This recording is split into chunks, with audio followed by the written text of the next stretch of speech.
Smile and Tears and Thoughts from the book by Frank Gurman, Behind the Front Desk of That Office, and Bianca will read a couple of one of the chapters.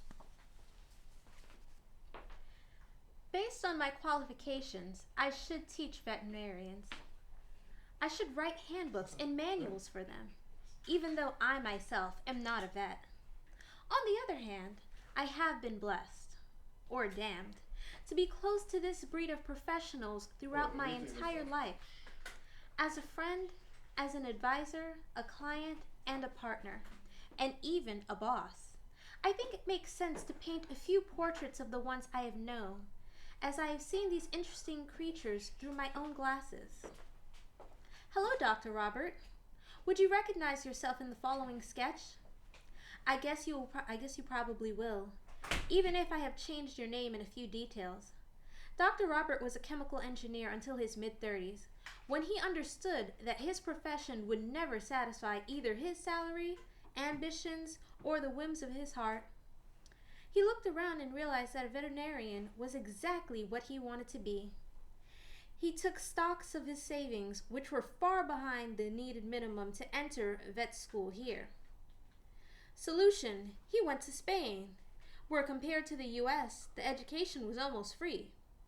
After graduation, he passed the board exam and got his license here. Being a foreign graduate, he had trouble finding a vet job. When he finally did, the salary was not even close to what he wanted. Even more, his boss was always unhappy with him, and as soon as Dr. Robert gave the slightest reason, he was fired. He had lasted at the job for only a few years. The other nearby clinics were friendly with Dr. Robert's boss and refused to give a good position to a fired vet. Dr. Robert desperately needed to make a living. Then one day, he got lucky and met the Russian owner of a small pet grooming shop who proposed that he provided some vet services, mostly vaccinations, to her clientele. Soon, Robert realized that he could make his money without a hospital vaccinations. Dietary recommendations, simple wound and ear treatments could support him and showed him a way forward. Here I have a mention that later Robert would pay back his groomer by performing many, many favors. I met Dr. Robert during my first attempt to find a job 2 weeks after immigration. He was impressed to have an assistant with top scientific degrees in sociology and psychology. That is why he gave me the job. I was impressed by getting an American job so soon, although he paid me less than minimum wage. At the time, he was a vet happy with his life. The cash flow was rather stable. His mistress worked in his office as a manager, and his wife, a rare example of a Jewish drunk, spent the whole day at his newly bought house.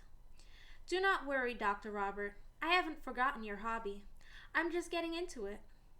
Since his years in Spain, Dr. Robert has been fully preoccupied with Spanish art and music. He even learned to play the trombone. A rather typical picture from those days, the waiting room is filled with clients. They are waiting for His Majesty the vet to treat their poor sick animals. The receptionist is trying to calm clients with an explanation of how busy Dr. Roberts is with some emergency operation.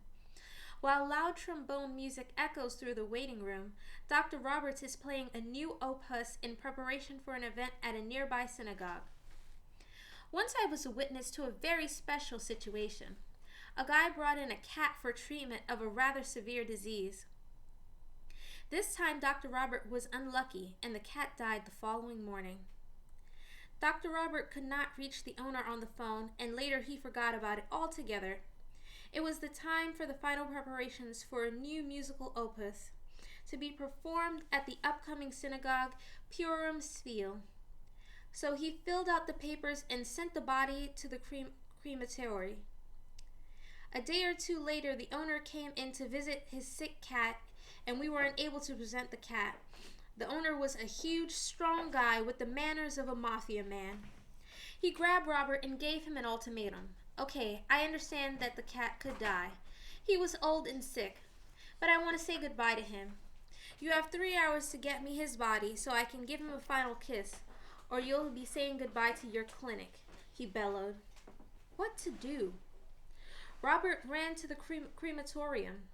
There he found a cat of the same color as the mafia guy's cat. The technicians got an order to bathe and brush the body in order to make it look nice. A rare and unpleasant task to groom a dead cat, I have to say. Then the body was placed on a nice pillow, and Robert invited the grieving owner to say his last words to the cat. Everything went well until the owner discovered that after death, his beloved cat changed gender. Surprisingly, most people loved Dr. Robert despite his idiosyncrasies. He did his job well. His attitude was mostly nice. When his work did not conflict with his music lessons, his prices were versatile.